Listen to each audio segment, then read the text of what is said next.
আজ আমাদের সামনে থেকে নেতৃত্ব দিচ্ছেন এই নতুন পথযাত্রার কাণ্ডারি গণপ্রজাতন্ত্রী বাংলাদেশ সরকারের মাননীয় প্রধানমন্ত্রী তারেক রহমান।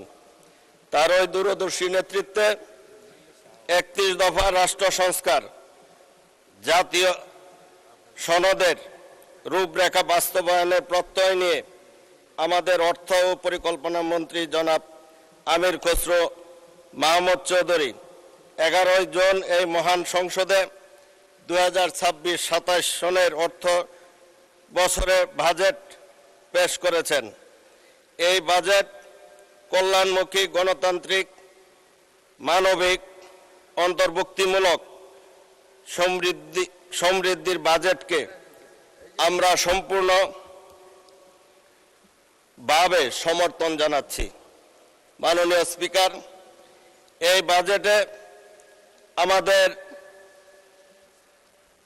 অনেকগুলি ক্ষেত্রে মূল্য হ্রাস করা হয়েছে, পাশাপাশি নতুন উদ্যোক্তা সৃষ্টির পথকে আমাদেরকে বাজেট নির্দেশনা দিয়েছে। আমরা জানি বাংলাদেশে আমাদের বেকারত্বের সংখ্যা অনেক, সকলকে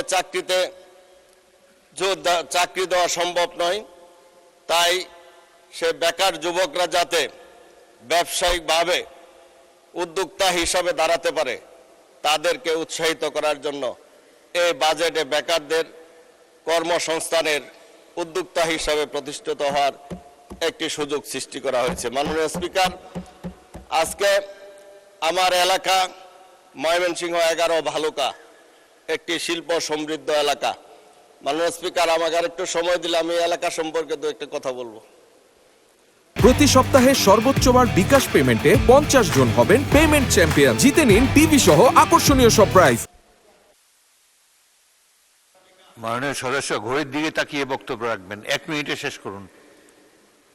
মাননীয় স্পিকার, সেই শিল্প সমৃদ্ধ এলাকায় অতীতে অনেকগুলি শিল্প প্রতিষ্ঠান আমরা দেখেছি বন্ধ হওয়ার উপক্রম হয়েছে, বেশ কিছু শিল্প প্রতিষ্ঠান বন্ধ হয়েছে। এই বিগত 4 মাসে রুগ্ন শিল্প প্রতিষ্ঠানগুলির সাথে আমরা আলাপ আলোচনা করে সেই রুগ্ন শিল্প প্রতিষ্ঠানগুলি আবার চালু করার একটি সুবন্দোবস্ত করেছি।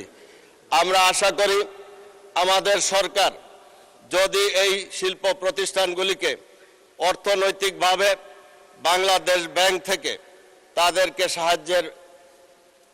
সাহায্য সহযোগিতা করেন, তাহলে সবগুলি শিল্প প্রতিষ্ঠান আমাদের ভালোমতো চলতে পারবে এবং বিপুল সংখ্যক জনগোষ্ঠীর কর্মসংস্থানের সুযোগ সৃষ্টি হবে। আমি আমাদের মাননীয় অর্থমন্ত্রী এবং আমাদের প্রধানমন্ত্রী কাছে ধন্যবাদ মাননীয় সদস্য।